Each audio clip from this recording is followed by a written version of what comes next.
नमस्कार दोस्तों। प्रधानमंत्री नरेंद्र मोदी ने लगातार 2 दिन देशवासियों से अपील की कि 1 साल तक सोना मत खरीदिए।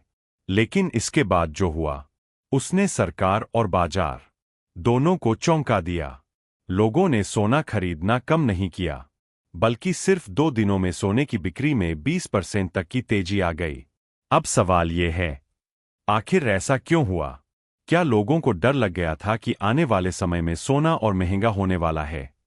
दरअसल सरकार ने 13 मई से सोने पर कस्टम ड्यूटी बढ़ा दी है, यानी अब विदेशों से आने वाला सोना और महंगा पड़ेगा। लेकिन इससे पहले ही बाजार में अफवाहें तेज हो चुकी थीं।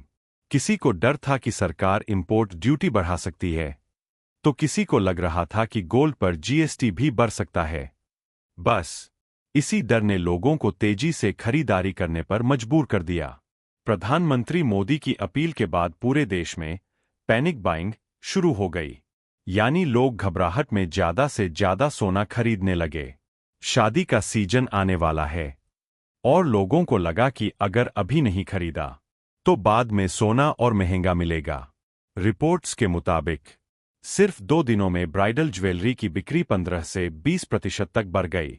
लोग सिर्फ जून से जुलाई की शादियों के लिए नहीं, बल्कि नवंबर से दिसंबर तक की शादी के लिए अभी से खरीदारी करने लगे।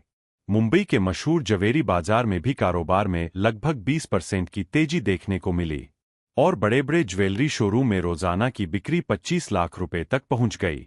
अब यहां सबसे दिलचस्प बात यह है, सरकार चाहती थी कि लोग सोना कम खरीदें ताकि देश का पैसा विदेश न जाए, लेकिन लोगों ने इसका उल्टा मतलब निकाल लिया।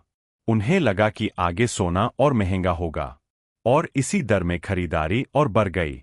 दक्षिण भारत में भी भारी ब्राइडल ज्वेलरी की डिमांड देखने को मिली। विशेषज्ञों का कहना है कि भारत में सोना सिर्फ निवेश नहीं, बल्कि भावनाओं और परंपरा का हिस्सा है। लोगों को लगता है कि सोना कभी नुकसान नहीं देता, इसलिए जब भी बाजार में डर या अनिश्चितता बढ़ती है, लोग सबसे पहले गोल्ड की तरफ भागते हैं। अब बड़ा सवाल यह है, क्या आने वाले दिनों में सोना और महंगा होगा? क्योंकि अगर इंपोर्ट ड्यूटी बढ़ती रही और अंतर्राष्ट्रीय बाजार में तेजी बनी रही, तो गोल्ड की कीमतें नए रिकॉर्ड बना सकती है। लेकिन दूसरी तरफ अगर खरीदारी कम हुई, तो बाजार में थोड़ी गिरावट भी देखने को मिल सकती है। फिलहाल इतना तय है कि प्रधानमंत्री की अपील के बाद देश में गोल्ड मार्केट पूरी तरह गर्म हो चुका है। अब आप बताइए, अगर सरकार सोना खरीदने से मना करे, तो क्या आप खरीदारी रोकेंगे या फिर महंगा होने से पहले ज्यादा खरीदेंगे? कमेंट में अपनी राय जरूर बताइए।